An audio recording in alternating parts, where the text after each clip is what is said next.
Welcome back everyone. In today's video I'm going to make a portable welding station out of an old folding workbench.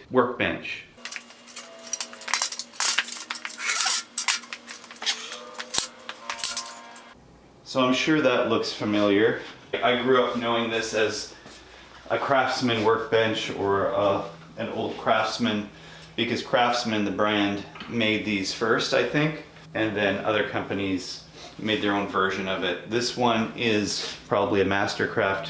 I've had this for probably about 16 years. I bought it originally when I lived in apartments and I didn't have a workshop. At the time I think I only had a few hand tools and a circular saw, so this workstation was really great. I don't think I used it that much or that often in those days, but again, living in apartments has its limitations. You can't exactly run power tools in an apartment building very easily.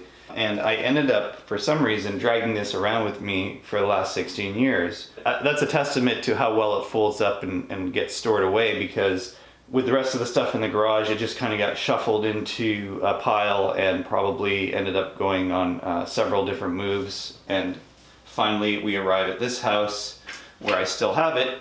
Now I've taken off the boards, obviously.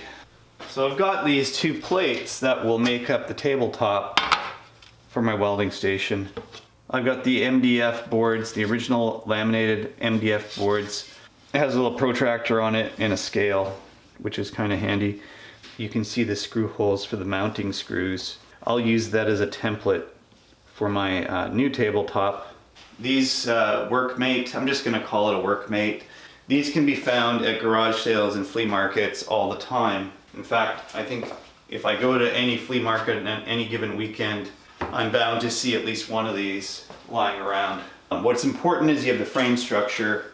And if you have the frame structure, you've got 90% of what you need to make your welding station.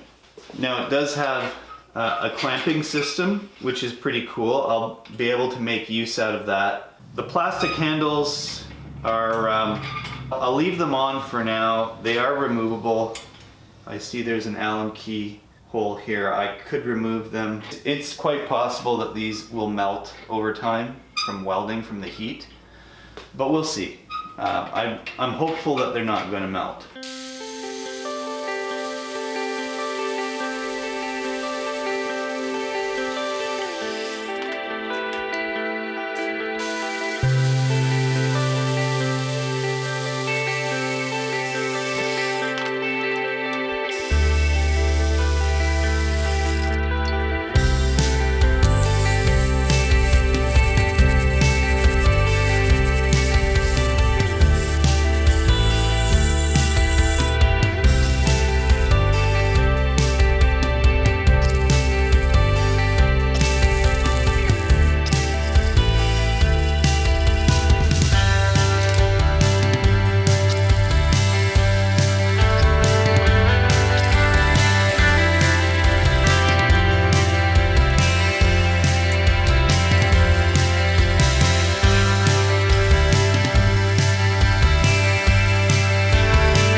What you spend most of your time doing when you're welding is preparing the joint, grinding down where the contact is going to happen. This is important so that you clear out all the impurities on the surface of the metal.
really well. I'm happy with this table. The clamping mechanism works just fine. And the plastic isn't even hot when I use it, so I don't think they're gonna melt. The heat doesn't seem to transfer down into the frame, which is pretty good. The frame is still staying pretty cool. When I'm done, I can just pack it up, fold it away. That little welding station is going to work out just perfect for the size of my workshop and the occasional welding job that I do. I can't really weld anything thicker than 12 gauge steel on my welding machine, so this is perfect for small jobs. Mostly what I'll use my welding machine for is to make custom hardware or parts for jigs. And so this is going to add a lot of functionality and a lot more flexibility in what I can do in my upcoming projects. If you have any questions or comments, feel free to deposit them in the comment section below. If you want to buy me a beer, head on over to my Patreon page right here. Please remember to like, share, and subscribe if you haven't done so already. There are a couple more videos that you can watch on this side. Until next time, thanks for watching and have a great day.